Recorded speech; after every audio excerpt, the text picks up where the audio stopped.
Welcome to another episode of Hutch on Hunting. This is Bruce Hutchin, and with me tonight is Mr. Dan Gates. Dan has done just about everything, sat on every single conservation board in the state of Colorado. I got his bio with his resume, and I said, Dan, you should run for Congress or representative in the state. I mean, you know more what's happening in the state than probably the people at the courthouse or the Capitol.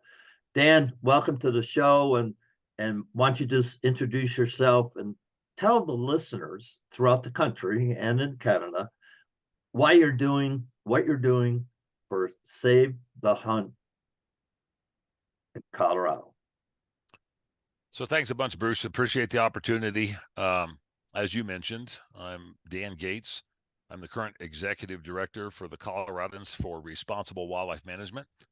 Currently, I'm also, and have been for the last 12 years, the president for the Colorado Trappers and Predator Hunters Association. I'm the vice chair for the Colorado Wildlife Conservation Project, which is a coalition of about 30 different organizations that are national, regional, and state organizations, all the big acronym groups that you could name. And as you said, I've sat on a bunch of different boards over years. Some of that appointed, some of it Senate confirmed, appointed by the governors. None of which I would say that I voted for, and I'm proud to say that I was good enough to be selected, but I didn't drink the Kool-Aid, and so I'm hoping that my involvement at this landscape not so much provides a legacy, but it provides a conduit and a mechanism to where sportsmen and women can continue to do what they do as far as participate in the North American model of wildlife conservation and science-based wildlife management. And the first organization that I mentioned, which we use the acronym CRWM, the mission of that is to enhance, promote, and defend the North American model of wildlife conservation and responsible wildlife management. So we are a define that. 501c4. Just define what the North American model is, because some people, they talk about it and they really don't know what they're talking about. So the model itself is 7 tenets that were established by 2 specific individuals. The model is not 125 years old in a sense. The model was written by Valerius Geist, John Organ, and Shane Mahoney. And it was written on the successes that have been created over the last 125 years. Shane Mahoney is probably around 70. John Organ's pushing that age. Valerius Geist died in 2021. And the 3 of those took what the stewards of conservation back in the early 1900s, the late 1800s and early 1900s, set in stone about today's environment of what we have. They thought they were foresightful and thought about what needed to be done. So you had the Roosevelts and the Hornadays and the Audubons and the Boones and Crockett's and the Popes and Youngs and the Pinchots and the Giffards. Those guys set the tone and the narrative for where we are at today. It's just that with the North American model, the writing of the model itself, it was codified. It actually became a document. It became something to establish in the context of how do we establish what we have and sustain it in perpetuity, as opposed to just ride on the coattails of our forefathers and stewards of conservation and wildlife resources. And Mahoney and Organ and Valerius Geist did that impeccably. However, as with any document, any book, any study, somebody's going to try to change it. They disagree with it. And that's what we're dealing with now, is the ideology that the model is no longer a model that should be used without adaptation and without changing it to our particular wants or wishes or desires, depending on what group that might be. The interesting thing about that is the people that are fighting to take and alter the model that we stand so hard behind, they think it was actually created 125 years ago. The concept of it was, but the model itself, where it was written in stone, was not 125 years ago. That model of the 7 tenets that we adhere to, somewhat like the Bill of Rights or the 10 Commandments, is what science-based wildlife management has done over the course of the last 125 years on natural resource management, on wildlife management, and given the authority of game agencies to utilize the wildlife as a public trust component that they do things for the benefit of the people, all people, not just hunters and anglers, all people, and the wildlife and the natural resources in the states that govern that, and the Canadian provinces as well. So when you think about that, there's a big parallel to what's happening to our Constitution in the United States, and people that have, for whatever reason, their own narrative, their own belief that what stood the test of time, which provided an increase of wildlife, United States, ducks, geese, elk, and you can go back, white-tailed deer, turkeys, they've been brought back to present day because of people like you and I, hunters and fishermen. Congress funded, established the Pittman-Robertson that sends money back to states on what hunters and fishermen spend. So we've actually supported this. Now, all of a sudden, mirroring what's happening in Washington, D.C., people don't want this way of life or this model to exist. And that's what we're fighting in Colorado right now with the lion, bobcat, and lynx ban that's going to be put up on the docket, the election in November, on the November 5th. If it somehow doesn't make it. Now, you got to clarify for me and my listeners exactly how 101 became 91. Those propositions, 101 propositions, 91.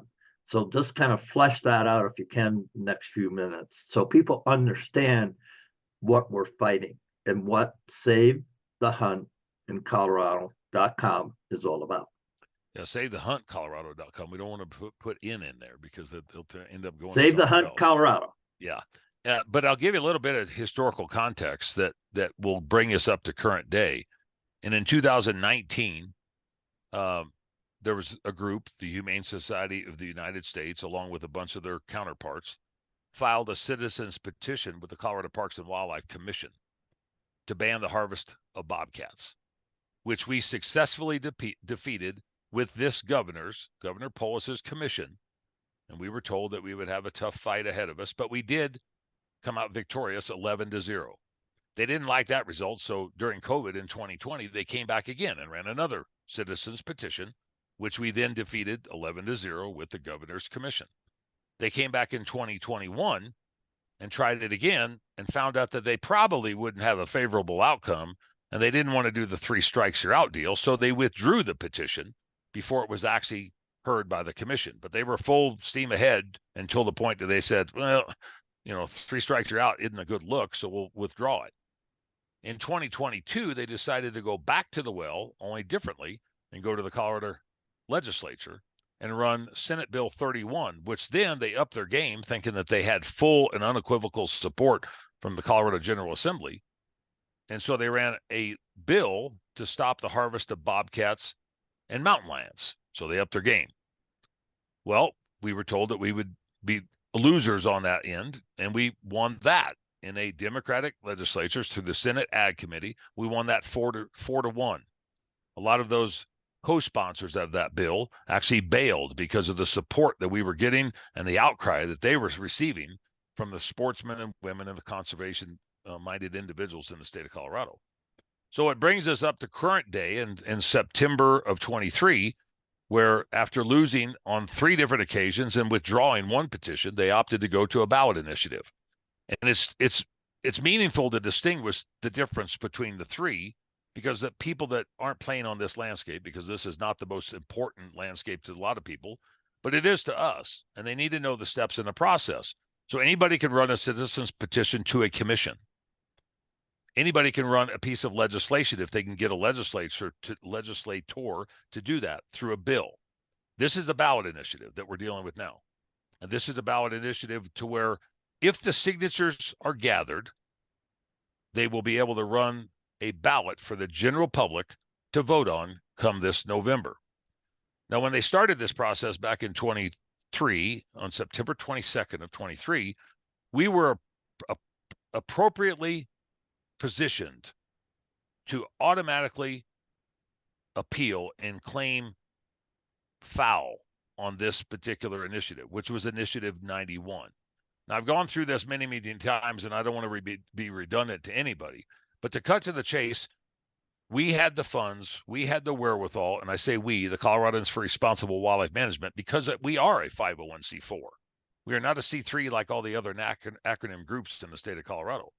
We're the only organization that has full-time lobbying representation at the Colorado State Capitol for sportsmen and women and conservation issues. Other groups, they might go fight on a singular issue that pertains to their organization, but they don't have full-time lobby representation. So because of what we were structured back in 2017, we could pull the trigger and say, we want to appeal this, we want to fight this, which we did. And we went through the Legislative Council, the Secretary of State, the rehearings through the Secretary of State Title Board, and then subsequently, upon getting language changed on 91, the first one, then we went to the Supreme Court to get some other language change or some clarification or some single subject matters that were not, in our opinion, appropriately addressed. As we went through that process, the proponents decided to throw another initiative at the wall to see if that might be better and stick better. So that was Initiative 101. So the 91 was going to the Supreme Court, even though the language was a little bit more favorable to us because we got trophy hunting out of the title. We can't say anything about the 4-page measure. We can't say what is in the content of the measure. We can only address the title, hence called the title board. As we're fighting through that and got it to that stage, 101 came up and we had to do the same process with 101 as what we did on 91. Had to go through the title board, the rehearings, and then eventually the Supreme Court. As that went through the Supreme Court in our first challenge at the rehearing to go through the Supreme Court, that was on January 3rd, we got some language changed in it. It was not as favorable to us, but it was more favorable to the opponents because of the language and where we could take trophy hunting and move it in one sentence and put it down to another. And they were allowing some fallacies of a season that they said, oh, we're not banning hunting. It's not a trophy ban. They were going to allow a 2-week season, although you couldn't keep the head, the hide, any of the claws. You only could keep the meat, and everything else had to be turned over to the division at the time. And that season was actually for the last 2 weeks of December. And you couldn't use hounds, and you couldn't use electronic collar tracking devices. And so when we got our confirmation on 101 that it was changed to some degree, but not into our favor, the day after that, the Supreme Court affirmed the title on the first initiative, 91. So that was set on a shelf to where the proponents could use that if they so chose, but 101 was more favorable. Now, if you listen to any of the blogs and the websites and stuff that the proponents have, they didn't like the idea that we were trying to delay and we were using a tactic of kicking it down the road as far as what we possibly could because we wanted to challenge everything that we could and leave no stone unturned. Now, I want to throw in there, Bruce, that costs money. When you have the best attorneys to be able to do that and you have the best counsel to be able to do that, that is not something where you just say, I'm going to do it because we got garage sale money. That's a hell of a lot more than garage sale money. It's not a lemonade stand. As we move forward through the month of January on 101, the proponents became a little bit more wary that if they went through that process through the Supreme Court on 101, they would probably likely run out of time to be able to gather signatures in the timely manner that they are allowed before the deadline would be cut off on August 5th. So when we were supposed to file our first briefs on 101 on January 30th in preparation for January 31st, we were notified that they were withdrawing 101 that was going to the Supreme Court, and they were going to immediately pick up where they left off on 91 because it had already been affirmed, even though it was sitting on the shelf, and they wanted to get the paperwork and documentation in line to where they could start gathering signatures on 91. The cutoff date for them to gather signatures, because the time clock started ticking on January 4th when the title was affirmed. So in essence, they have until July 4th to be able to get the 125,000 or so signatures that they need, even though we think that they'll probably need somewhere between 170 and 190,000, because you're going to have some that aren't certifiable, that you can't actually read, whatever they are. So 101 was kicked to the curb. So everybody that's listening to your podcast and everybody that's trying to convey messages and so forth, we won't be confusing the crap out of them anymore about 91 and 101 and Supreme Court and Title Board and rehearing and no rehearing. We are dealing with Initiative 91, and that's what they're starting to gather signatures on. But I want to preface that statement that people need to start talking about the hunting ban in the state of Colorado. Do not talk about just Initiative 91, because that will not be the final initiative when it gets on the ballot if they get enough signatures. Those things will be recategorized and renumerated depending on how the ballots actually come back with initiative numbers to be on the ballot for people to vote on come October and November. So it might be Initiative 107 or 131. What we don't want is our audience to be set on 91 and find out 90 one isn't on there, or 91 doesn't even have to do with hunting ban. It's, for rusty tires, rusty hubcaps on a car, or an abortion bill or legislation or something. They need to be cognizant. Our audience needs to be cognizant. We are dealing with 91 now, but it is still a proposed initiative to be on the ballot. But if they get the signatures, then they get them affirmed, and everything's done in accordance with Colorado law and statute by July 4th, it'll be on the ballot for our voters in the state of Colorado to vote on, starting October 5th when the mail-in ballots are sent out, November 5th when the in-person ballots are taken, and it might be any one of those other numbers that I mentioned or another number completely. So that's a historical background perspective going back to 2019 of how we are at where we are today. Okay, folks. One, we need money. Dan, yeah. How do they send you money? Well, we have a website set up. It's the Coloradans for Responsible Wildlife Management, but the easy login is SaveTheHuntColorado.com. What's that again? SaveTheHuntColorado.com. And all of that money has and will go to fight this and other initiatives if they pop up. We did, on January 24th, formulate our issues committee. Now, I don't want to confuse anybody that's listening to this stuff and go, my head is spinning and I need to shut this off and go get a drink.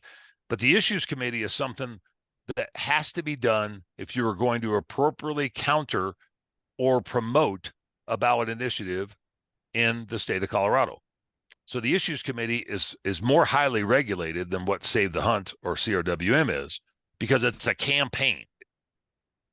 CRWM with Save the Hunt is in support of advocacy and education for stopping the ballot initiative. But for stopping the ballot initiative comes in many, many different forms and shapes. The issues committee that we formulated is Colorado Wildlife Deserve Better, because we think it does. That is still a 501c4. So if anybody contributes to SaveTheHuntColorado.com, which we would prefer to have them do, for one, it's easier and it's a little bit more transparent, or if they decide eventually to contribute to Colorado Wildlife Deserve Better, both of those things are going to the same cause. They're going to the same effort for the same reason. And so if you look at anything that's been kicked out over the course of, I guess, probably the historical side of things, people have seen all sorts of things come to ballot measures, and they say at the bottom, paid for by such and such. If you see something come out to defeat this measure, whether it's a campaign ad or a network television ad or whatever, it will say at the bottom, paid for by Colorado Wildlife Deserve Better. It won't say paid for by the Coloradans for Responsible Wildlife Management. It won't say the website, SaveTheHuntColorado.com. The reason being is because there's campaign finance regulations and laws that have to be adhered to, not only in this state and other states, But we are a 501c4 organization, and the other component we're talking about is an issues committee. Both will do the same thing for the same reason, but one is fighting the campaign. The other one, CRWM, is doing education and advocacy to stop hunting bans in the state of Colorado. Hope that explains it. Thank you. So when It's we boring look as at hell. as you say, the landscape, I like that word. Look at the landscape. Why do you think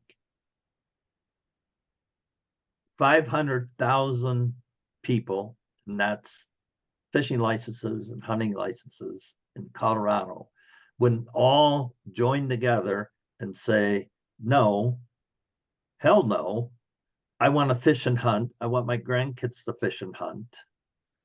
Because the way the narrative is going, within 10 years, because of predation, our elk herd of 250,000 is going to be down half of that. I'm just extrapolating what's happened in Idaho and Montana and Wyoming. Because once we would let lions run free, bobcats run free, we already know what happened to the black bears. We don't have a spring season anymore. So we got all these, plus wolves, we all have all these apex predators running free. So what happens to all the hunting licenses revenue? What happens to out-of-state hunters? Because folks, this isn't just a Colorado problem. If you have ever hunted in Colorado, you got skin in the game. Or if you wanted to hunt, or if you plan on hunting. Yeah, because, and I'm telling everybody on my blogs and on my social media posts, burn their points, because I have no idea. We have in May the new 5-year season coming up that the commission's going to decide upon. We have no idea what the seasons are going to be, what they're going to look like. Right. Unless you're on the commission. So if you're sitting in Pennsylvania and you guys have been to Colorado 5 times, 1 time, or 0 times and are planning, this concerns you. So that's why you should put $5 in the mail, $10, whatever, save the hunt Colorado, and invest in your future, not ours.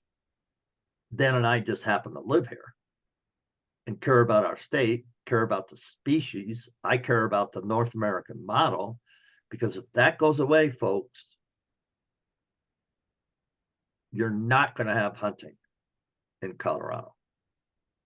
Not only are you not going to have hunting, Bruce, the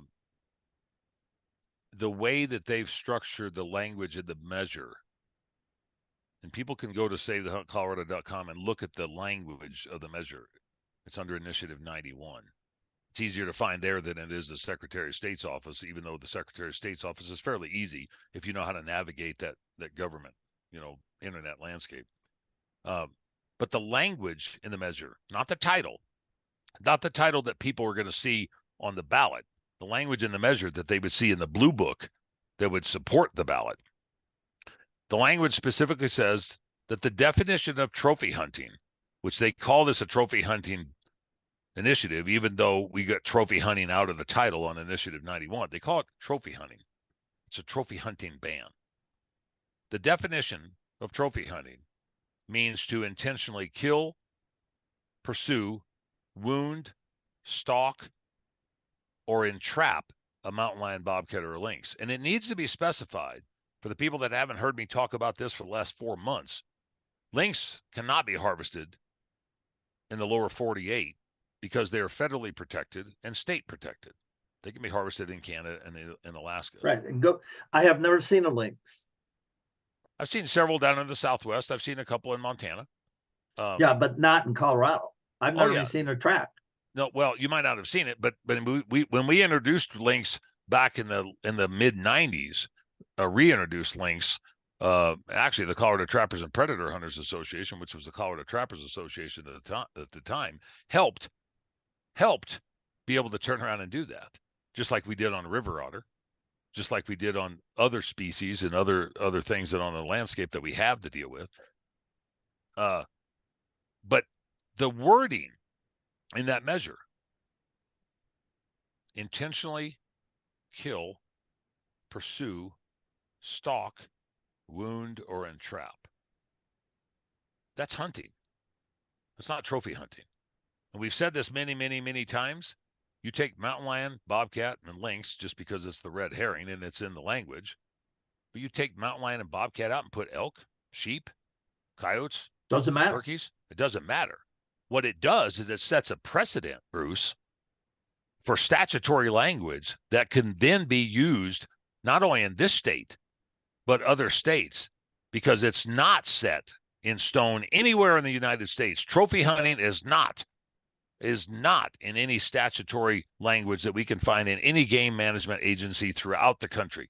But as soon as one state, which here, everybody in this gubernatorial administration wants to be the first at everything here, you establish trophy hunting as the definition where it actually means hunting, you can put any other species in there and they can turn around and capitalize on the momentum and the success that they get if they actually won. I'll point in case. Tris Zornio with the Colorado Sun last summer did an article specifically stating in the article, why are bighorn sheep any different than mountain lions? That was before this initiative was filed in late September, because they were already planning their attack. They're setting the tone. They're setting the narrative. They're letting people know. They're letting us know that it's not about mountain lions and bobcats. And they're letting the other people know that why is there any difference between any of it? Because they're already setting that tone and narrative. People better pay damn close attention to the way interpretation is and statutory language, because whether you hunt a mountain lion or a bobcat, it doesn't matter.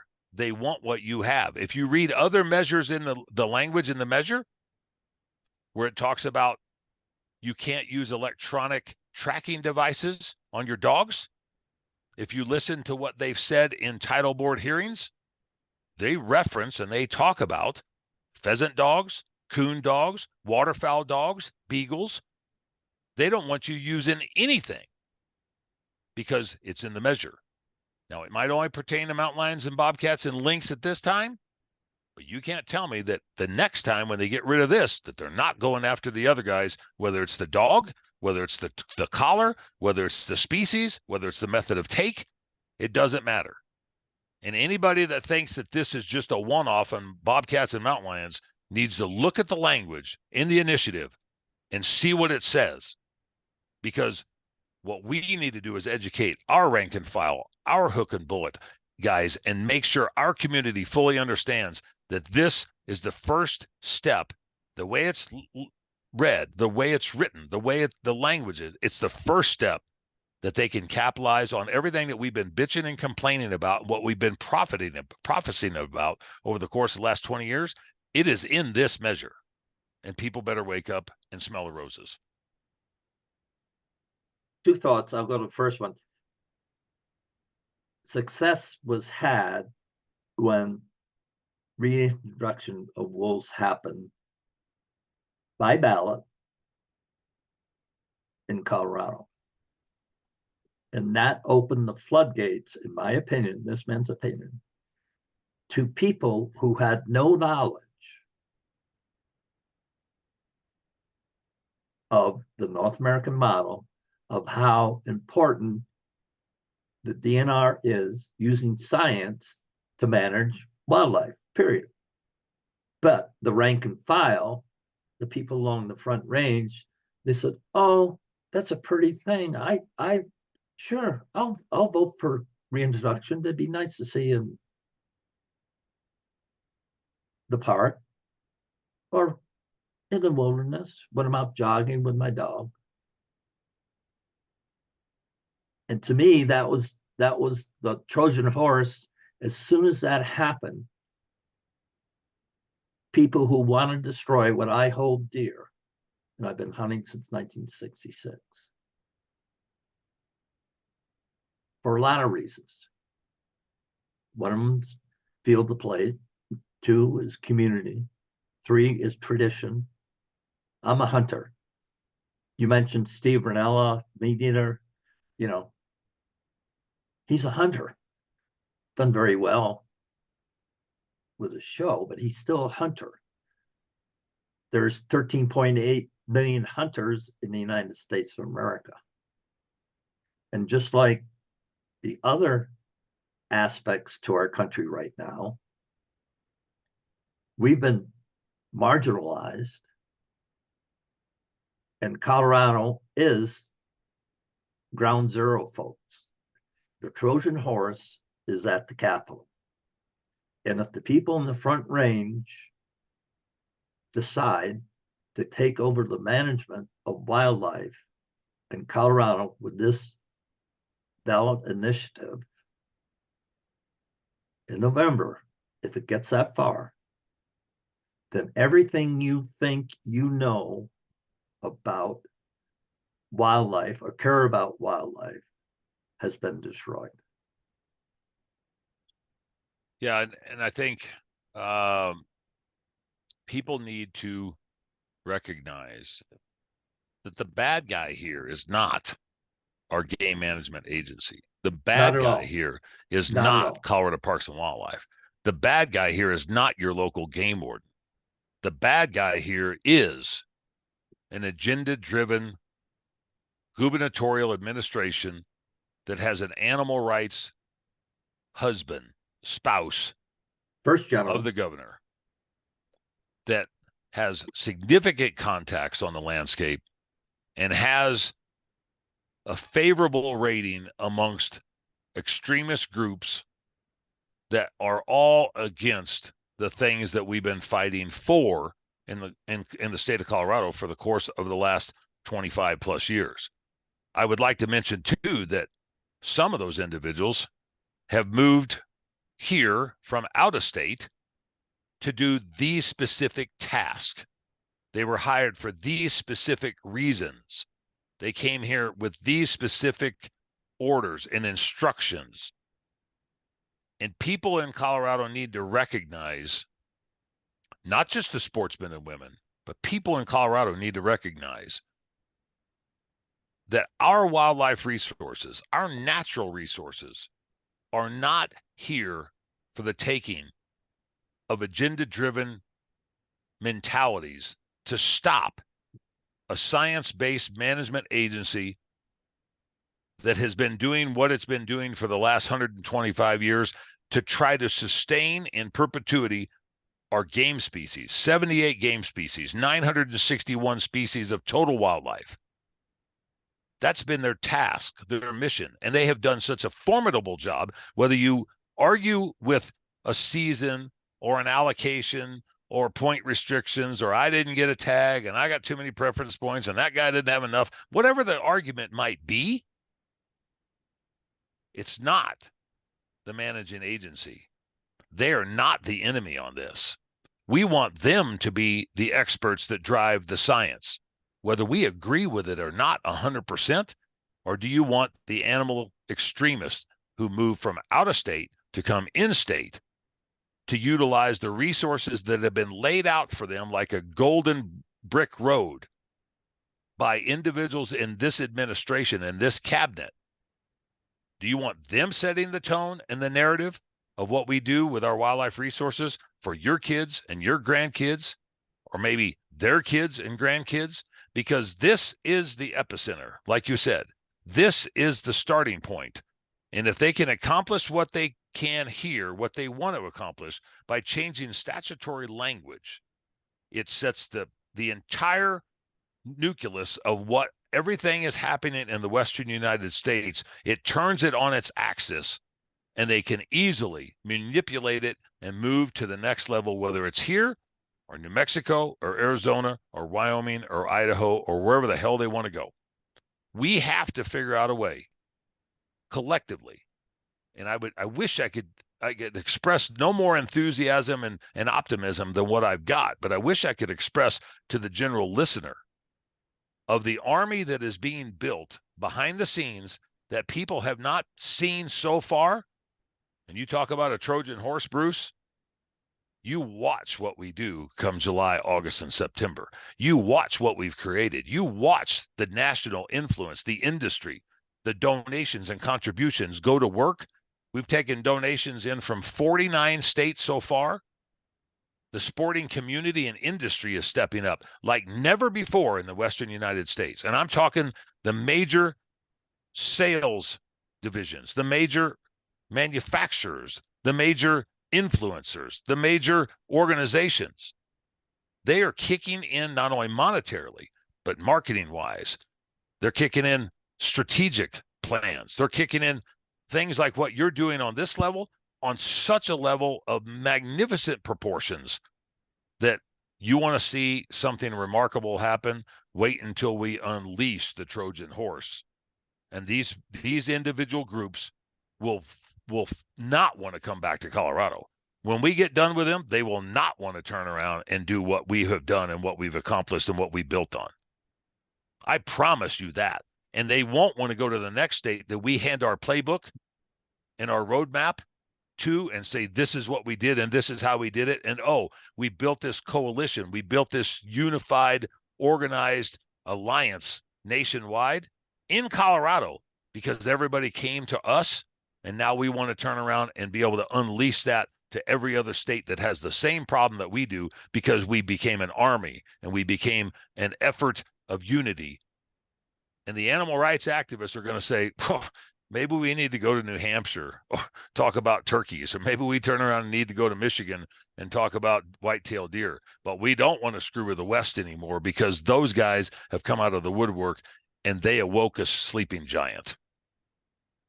And folks, if you read history, what happened in Colorado, there was a playbook, and Dan just mentioned the word playbook and trade. Yep. There's a playbook that was written here in Colorado, how to take over a red state and make it blue. But because we're passionate, we have direction, and we believe that in such a time as this, that Colorado will be the instrument that will help turn the tide on one small part of the narrative that's being jammed down my throat, Dan's throat, and your throat, because I'm tired of it. I was talking to Cal Reeves on the phone, and he's a very vocal proponent about the southern border, holding the blue line. And people are rising up in this country, and Mr. Dan Gates is one of those people that has risen up and said, no, I'm going to fight right here in my state of Colorado for the things that I hold dear. And if you can hear my voice, this makes sense. Help Dan out, help yourself out by funding SaveTheHuntColorado.com. Bruce, you mentioned the book, you mentioned the playbook. And I'm gonna see if I can't show it on here. Yeah, there you go. I had a brain fart. The blueprint. Yeah, there it is, blueprint. Folks. Tell the listeners the name of it. It's called The Blueprint: How the Democrats Won Colorado and Why Republicans Everywhere Should Care. It was done by Adam Schrager and Rob Whitwer. I would encourage anybody who has concerns about the degradation and erosion of their landscape and what they believe in, whether it has to do with wildlife conservation or not. This is not a prophecy. This is a recollection of fact and what they actually did here. Those are facts. That's actually facts. I play at the Capitol and the legislature, and like I said, we've got a lobbyist and have for the last 6 years.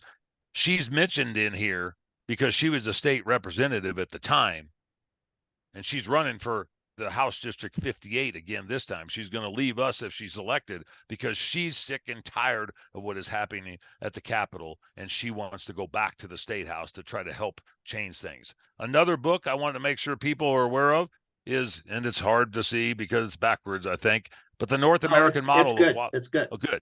North American model of wildlife conservation. It's a hardbound book.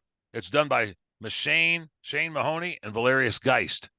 You should get and if online. you haven't read it, folks, you need to read that to This is the understand Bible. what Dan and I have been talking about. I've been at this game, been involved in conservation on many different levels for a long time. And that is worth fighting for if you're a sportsman. It's not only worth fighting for, it's worth living for. It's worth existing for. When you go out and hunt and you fish and you buy the license and you are part of the process of the North American model ideology and mentality, you are completing the tasks that our forefathers set from the Roosevelts and the Pinchots and the Giffords. They did that. So we would have that. So we would have what we have now: sustainable wildlife management, sustainable wildlife populations in perpetuity. They did that because they saw what happened with no regulation. People need to reflect about what it was 140 or 160 years ago. It's not so much that the hunters went out and did it, because it wasn't an avocation. It wasn't a recreation. It was a subsistence deal. They were market hunters because they were supplying for the human population and Western expansion. So they killed everything that they could possibly think about eating.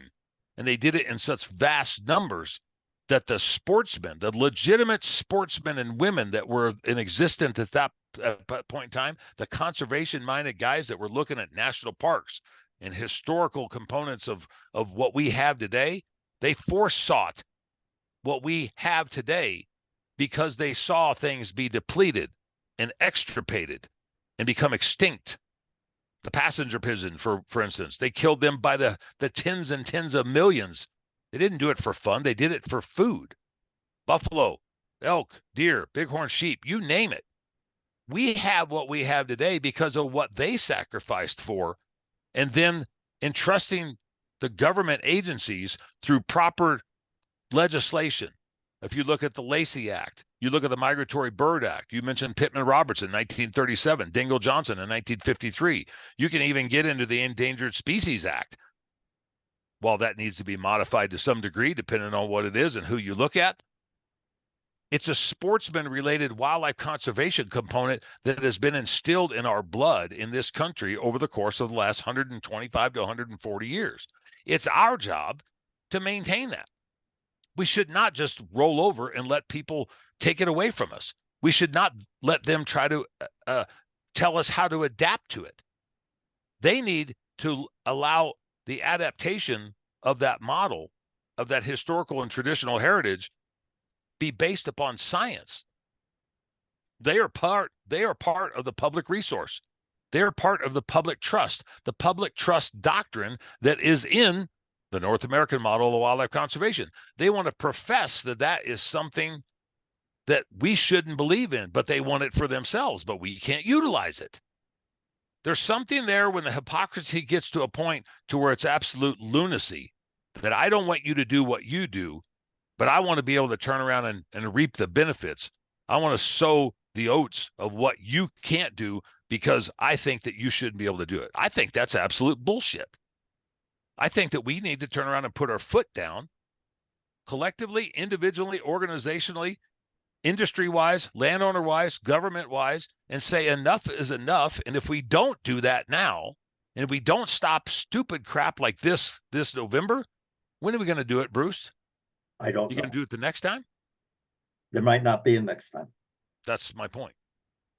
And one thing I want to say, folks, do you know where bone china came from? How bone china was created? Because affluent people wanted China not to fall apart. So they took bone. Where do you think that bone came from? Mhm. Skulls of buffalo. And in the Western expansion, there would be piles. No, there'd be mounds. No, there'd be hills of skulls of buffalo that were killed, not only for the hide, but then they had the skulls, and it became bone china. So man left to himself turns to greed, turns to evil, and I'll just flat say it, evil, because they think they have power. They think they have a narrative that only belongs to them. And if you're not them, then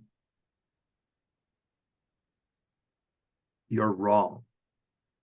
It's my belief that this country was founded by men that created a constitution that has stood the test of time for over 200 years. We're in the greatest fight we ever had, bigger than 1776. And in wildlife, where I've spent all my time, 57 some years, I don't want to see that go away.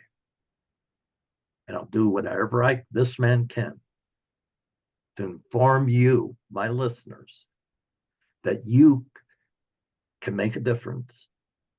I can make a difference. Together with Dan, we can make a difference. Because what happens in November at a national level and here in Colorado will define what's going to happen in this country for years to come.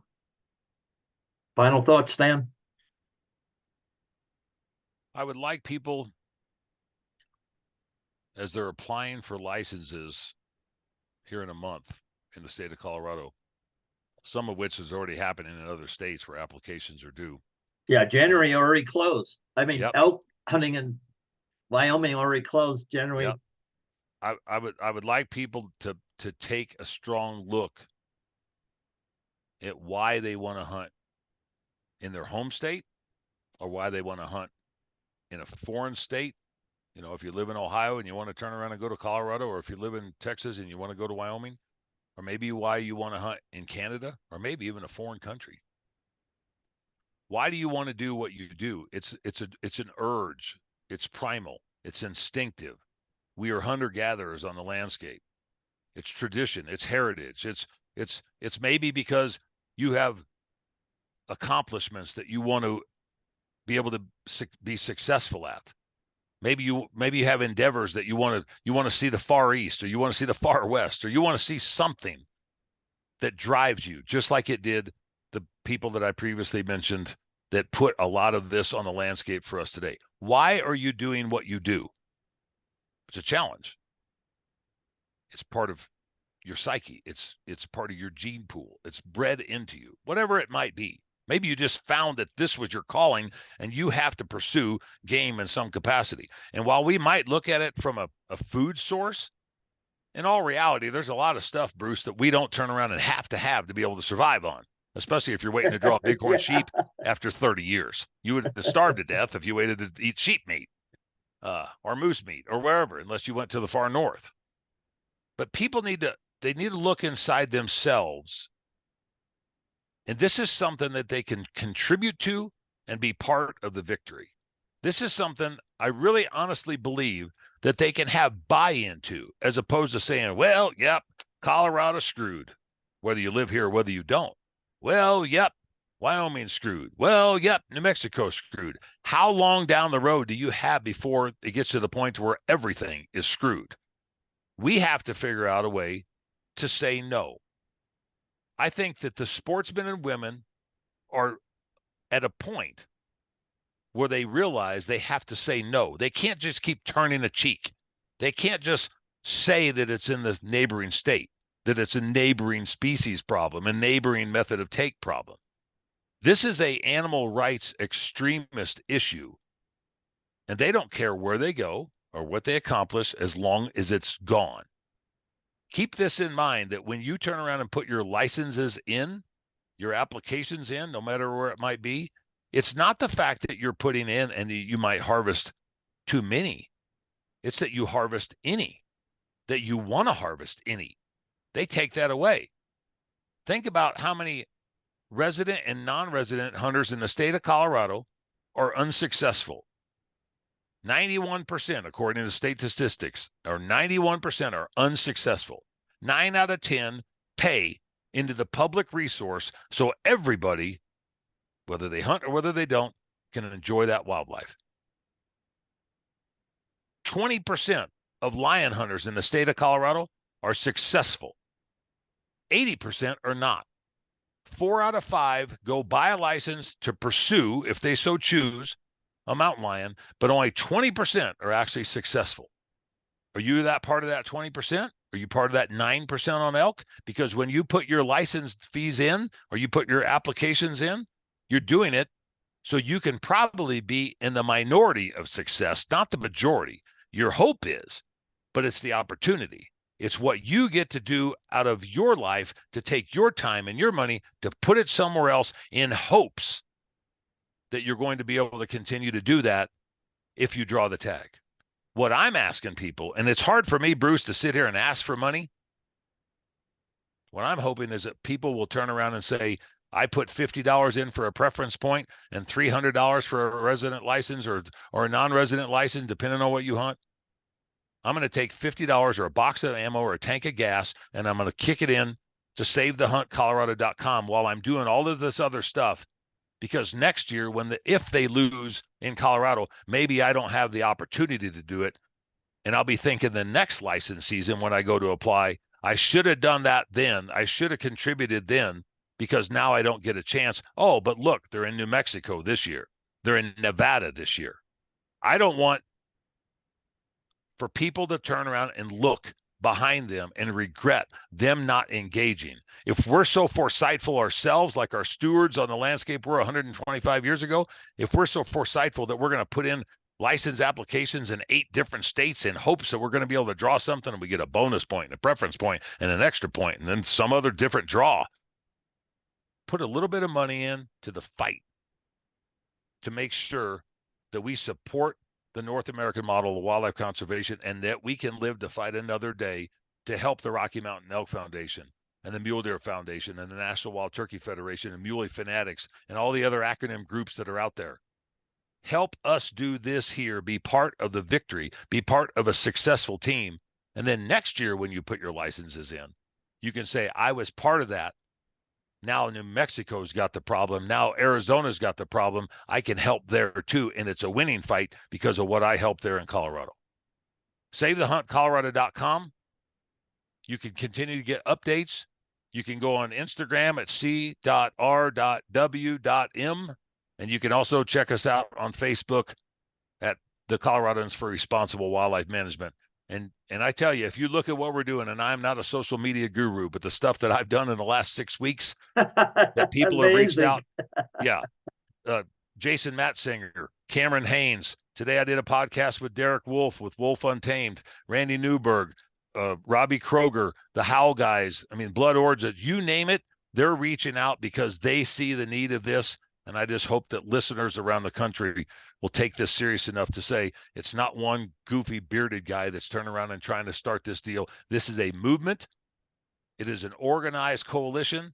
They're coming together and they're doing it for the same damn reason, to defeat these measures and make sure that that doesn't go to another state or another species or another method of take. And I already said it, I'll just repeat it. If we don't stop it here in Colorado, it's coming to your state, period. Guaranteed. Guaranteed. And with that, if you want to reach out to me, you can reach out to me at hutchonhunting@gmail.com. Hutchonhunting.com is my website. And listen to my podcasts across the world at Hutch on Hunting on every single station that's out there. And so all you have to do is throw in Hutch on Hunting and you'll get my episodes and listen to this. And I'll be having Dan on the show as we move forward to support him, because it takes all of us, folks, and every $5 counts. And I know when I was hunting a lot, how much money I spent. And I wouldn't have had that opportunity to go to the places I've gone without solid management and science to meet the people, to see the sunsets, the sunrises, build community throughout North America. I wouldn't have that. Yeah, I've killed some stuff.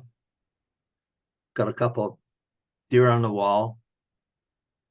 But when I look at those trophies, they're memories. And I could call them memories versus trophies, and it wouldn't matter. And so I just hope you take what Dan and I have shared today to heart and think about Save the Hunt Colorado.com and sending in a couple of bucks. With that, thanks, Dan, for being on the show. And that's a wrap. Bruce, thanks a bunch. Appreciate it a bunch. And stay the course and aim small, miss small.